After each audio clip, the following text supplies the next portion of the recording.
आज पॉलिटी की क्लास के सीरीज में यह क्लास सिटीजनशिप पर आधारित है। इसमें हम नागरिकता के बारे में चर्चा करेंगे। दोस्तों, अगर हम बात करें नागरिकता क्या है, तो किसी देश और व्यक्ति के बीच के संबंध को नागरिकता के माध्यम से समझा जा सकता है। अर्थात जिस प्रकार से किसी परिवार में रहने वाले लोगों को उस परिवार का सदस्य कहा जाता है, उसी तरीके से किसी देश के नागरिकों को उस देश का सदस्य कहा जा सकता है। तो किसी राष्ट्र और व्यक्ति के बीच के संबंध को नागरिकता से हम जान सकते हैं। ठीक है। अब देखिए, देश में रहने वाले लोग दो तरीके के होते हैं। हमारा जो इंडिया है, इसमें दो तरीके के लोग रहते हैं। किसी भी देश में दो तरीके के लोग रहते हैं। एक होते हैं निवासी और एक होते हैं नागरिक।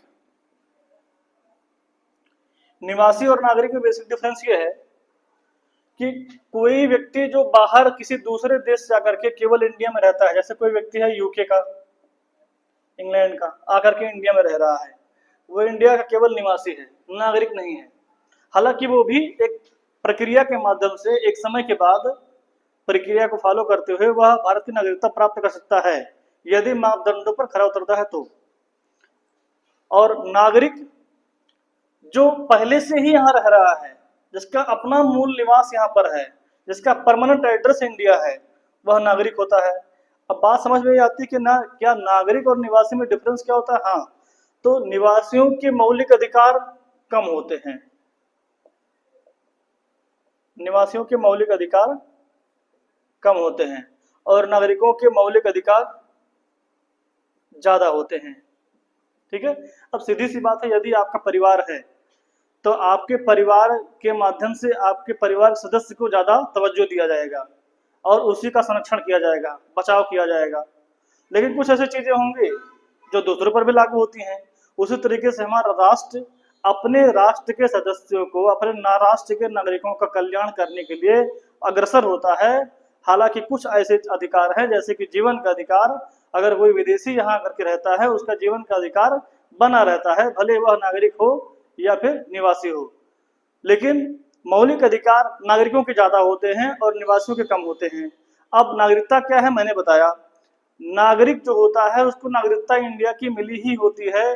नागरिकता एक ऐसी व्यवस्था है जिसमें हम देश या राष्ट्र और उस व्यक्ति के बीच के संबंध को आंक पाते हैं। अगर कोई व्यक्ति भारत का नागरिक है, इसका मतलब वह भारत का सदस्य है, इसका मतलब वह भारत का अपना नागरिक है, कहीं से आया नहीं हुआ है, आकर के भी नागरिकता प्राप्त कर सकता है।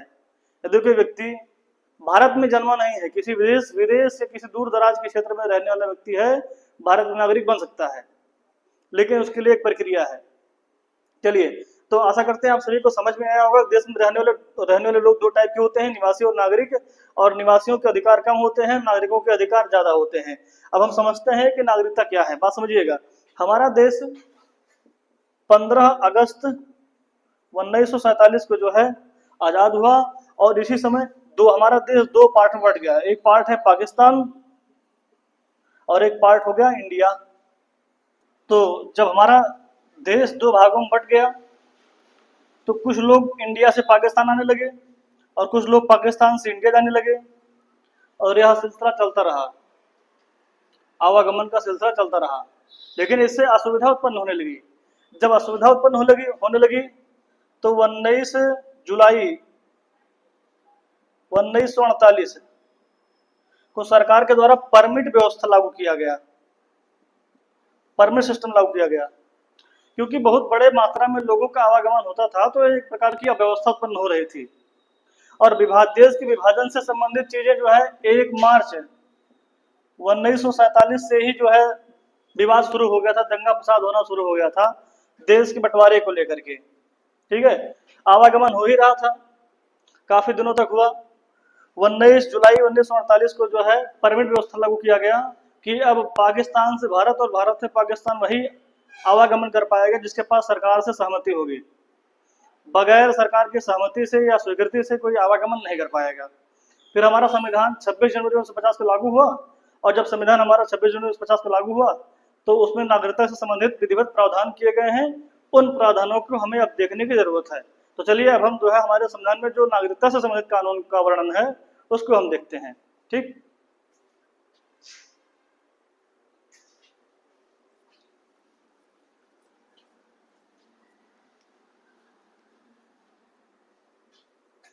हमारे संविधान के भाग 2 में अनुच्छेद 5 से लेकर के 11 तक नागरिकता के बारे में प्रावधान है। इसमें टोटल कितने अनुच्छेद हैं? 5, 6, 7, 8, 9, 10, 11। इसमें टोटल अनुच्छेदों की संख्या है 7। अब ध्यान समझिएगा, हमारे संविधान में भाग 2 में जो नागरिकता का प्रावधान किया गया है, वहां पर एकल नागरिकता, जो कि यूके ब्रिटेन से लिया गया है, हमारे यहाँ सिंगल सिटीजनशिप है, जिसका मतलब होता है राज्य और देश की अलग अलग नागरिकता जरूरी नहीं है। हमारे इंडिया में एक ही नागरिकता पर्याप्त है, केवल देश का नागरिक होना जरूरी है, अलग अलग राज्यों की नागरिकता हमें जरूरी नहीं है। अमेरिका में दोहरी नागरिकता है। अमेरिका में कोई व्यक्ति अमेरिका का नागरिक होने के साथ साथ वो अपने राज्य का भी नागरिक होता है, जैसे कि न्यूयॉर्क में रहा है वो, या कैलिफोर्निया में रह रहा है, या अलास्का में रह रहा है, तो वो अपने अपने राज्य के भी नागरिक होते हैं। हमारे यहाँ इंडिया में केवल देश का नागरिकता होता है, सिंगल, हमारे यहाँ एकल नागरिकता है। ठीक है, अब इसमें से देखिए 5 से लेकर के आपके 8 तक जो नागरिकता है, अनुच्छेद 5 से लेकर के 8 तक आपको ये बताते हैं कि 26 जनवरी 1950 जब संविधान लागू हुआ, तो 5 से 5, 6, 7, 8 4 अनुच्छेद ऐसे हैं जो बताते हैं कि संविधान के लागू होने के समय कौन से व्यक्ति भारत के नागरिक होंगे। मतलब जब संविधान हमारा लागू हुआ उस समय किन किन व्यक्तियों को भारत का नागरिक माना जाए, क्योंकि बहुत सारे लोग तो इंडिया से पाकिस्तान चले गए, पाकिस्तान से इंडिया चले आए, कुछ लोग ऐसे थे कि पता लगा वो विदेश चले गए, विदेश में रह रहे हैं, लेकिन उनका जन्म स्थान यही इंडिया ही है, तो किनको नागरिक माना जाए। अब ये 5 से लेकर के 8 तक के अनुच्छेद बताएंगे कि इस डेट पे कौन से व्यक्ति इंडिया के नागरिक माने जाएंगे। अनुच्छेद 9 जो है ये लॉस ऑफ सिटीजनशिप के बारे में है। अनुच्छेद 9 कहता है यदि किसी व्यक्ति के द्वारा किसी दूसरे देश की नागरिकता स्वीकार की जाती है, उसकी इंडिया की नागरिकता खत्म हो जाएगी, इंडिया की नागरिकता खत्म हो जाती है। अनुच्छेद 10 और 11 ये संसद को अधिकार और शक्ति प्रदान करते हैं कि वह नागरिकता से संबंधित कानून बनाए। ध्यान दीजिएगा, हमारे देश में आरबीएम को सिटीजनशिप से संबंधित कानून बनाने का अधिकार नहीं है। इन सभी अनुच्छेदों को हम 3 पार्टों में बांटे हुए हैं। 5 से लेकर के 8 तक ये बताते हैं कि 26 जनवरी 1950 को जब हमारा देश का संविधान लागू हुआ, कौन से व्यक्ति नागरिक माना जाएगा। अनुच्छेद 9 कहता है लॉस ऑफ सिटीजनशिप, कोई व्यक्ति दूसरे देश की नागरिकता स्वीकार करता है, उसकी यहाँ की नागरिकता स्वतः खत्म हो जाती है। 10 और 11 संसद को अधिकार प्रदान करते हैं कि वह नागरिकता के संबंध में कानून बनाए। अब चलिए देखते हैं, ध्यान समझिएगा। अनुच्छेद जो 5 है, अनुच्छेद 5 कहता है इस डेट पर वह व्यक्ति नागरिक होगा जिसका भारत में अधिवास हो। अनुच्छेद 6 कहता है इस डेट पर वह व्यक्ति नागरिक होगा जो पाकिस्तान से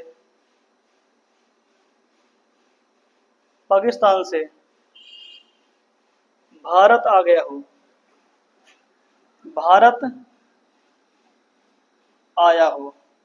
अनुच्छेद 7 यह कहता है कि इस डेट पर वह व्यक्ति नागरिक होगा जो भारत से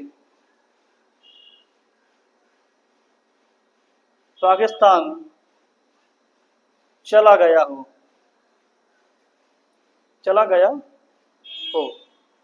अनुच्छेद 8 यह कहता है वह व्यक्ति नागरिक होगा जो इस डेट पर भारत से बाहर रह रहा हो। अब ध्यान समझने वाली बात यहाँ पर है, थोड़ी सी चीजों को मैं यहाँ मिटा रहा हूँ। ठीक है।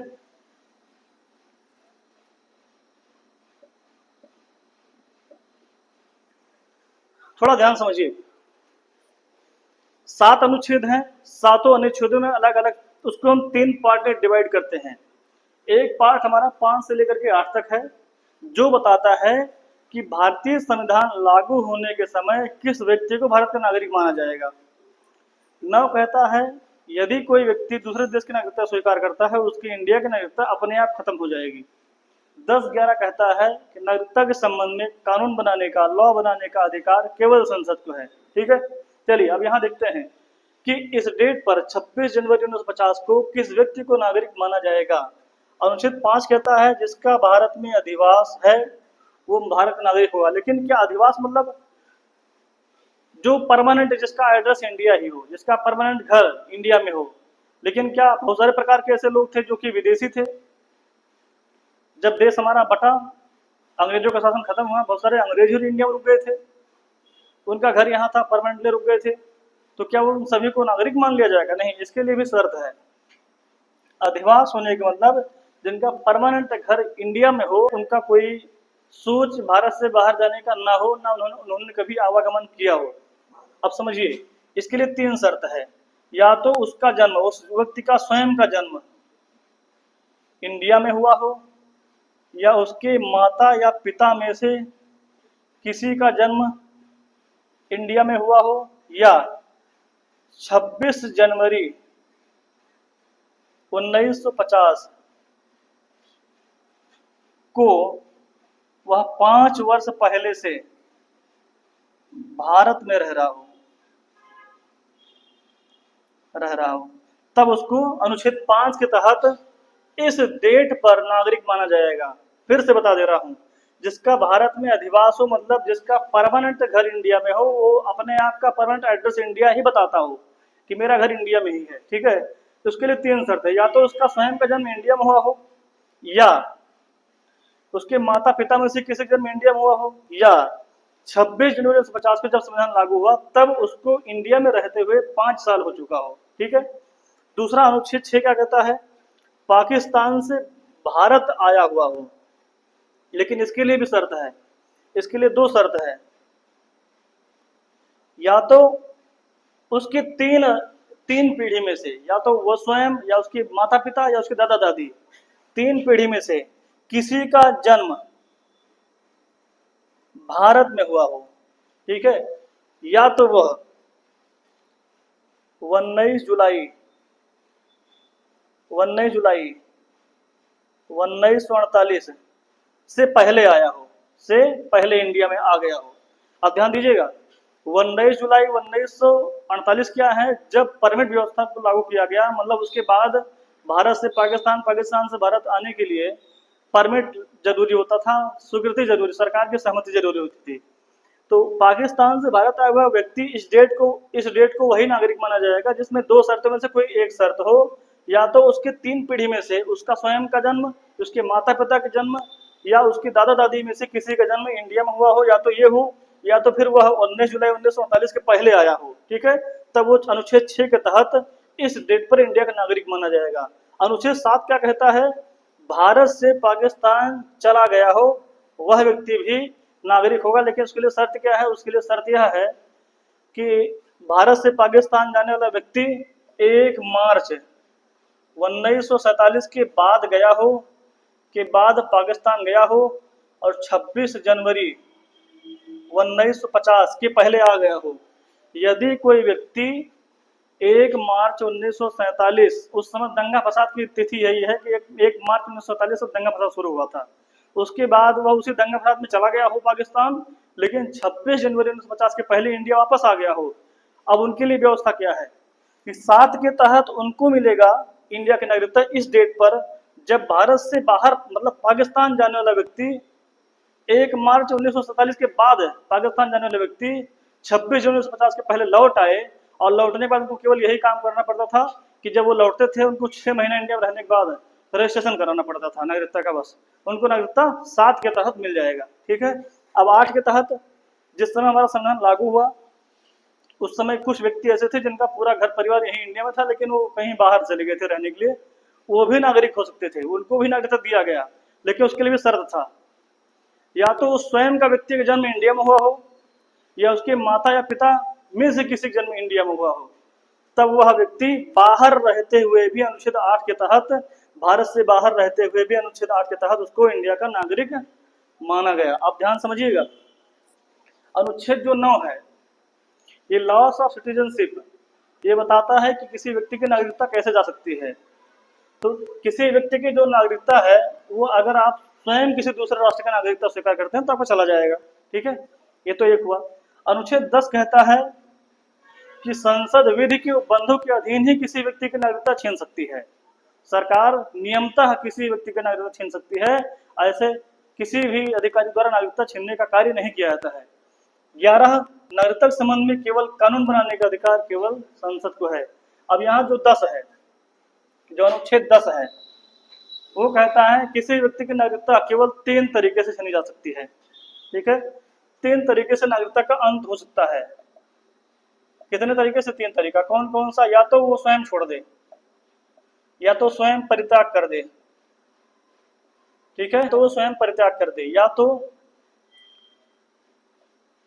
दूसरे देश की नागरिकता स्वीकार कर ले।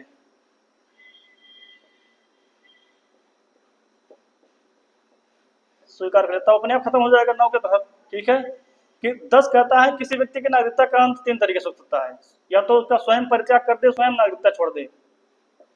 ठीक है, या दूसरे देश की नागरिकता जो है स्वीकार कर ले वो, तब उसका खत्म हो जाएगा, या सरकार द्वारा उससे नागरिकता छीना जाए, सरकार द्वारा उससे नागरिकता छीन लिया जाए। अब सरकार के द्वारा नागरिकता छीनने का कुछ ही कारण हो सकता है, जैसे कि यदि आप भारत के नागरिक हैं और लगातार 7 वर्ष से किसी दूसरे देश में रह रहे हैं, तब आपसे सरकार आपसे नागरिकता छीन लेगी। यदि आप संविधान के प्रति अनिष्ठा रखते हैं, संविधान को आप नहीं मानते हैं, तो सरकार आपसे आपकी नागरिकता छीन सकती है। ठीक है, यदि आप युद्ध के समय पर शत्रु देश की आप जो है सहायता करते हैं, तब भी सरकार आपसे नागरिकता छीन सकती है। ठीक है, इस प्रकार की स्थितियों में सरकार आपसे नागरिकता आपकी छीन सकती है, क्योंकि 6 आधार होते हैं। 11 जो अनुच्छेद 11 है, वो सरकार को, संसद को नागरिकता के संबंध में कानून बनाने का अधिकार देता है, और उसी 11 के तहत सरकार ने 1955 में एक नागरिकता अधिनियम पारित किया, और उसी अधिनियम में बताया कि कोई व्यक्ति जो भारत का नागरिक नहीं है, कितने तरीके से नागरिकता पा सकता है।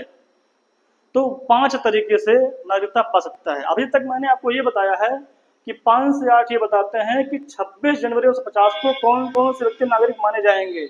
अब ये जो 11 अनुच्छेद 11 के माध्यम से 1955 में नागरिकता अधिनियम बनाया गया है, वो कहता है कि 5 तरीके से कोई व्यक्ति इंडियन नागरिकता प्राप्त कर सकता है। उसके बारे में मैं कल चर्चा करूंगा कि कोई व्यक्ति वो 5 तरीके क्या हैं जिससे इंडिया की नागरिकता प्राप्त कर सकता है। तो अगली क्लास में फिर नागरिकता के बारे में हम चर्चा करेंगे। तो आशा करते हैं आप सभी को समझ में आया होगा। धन्यवाद।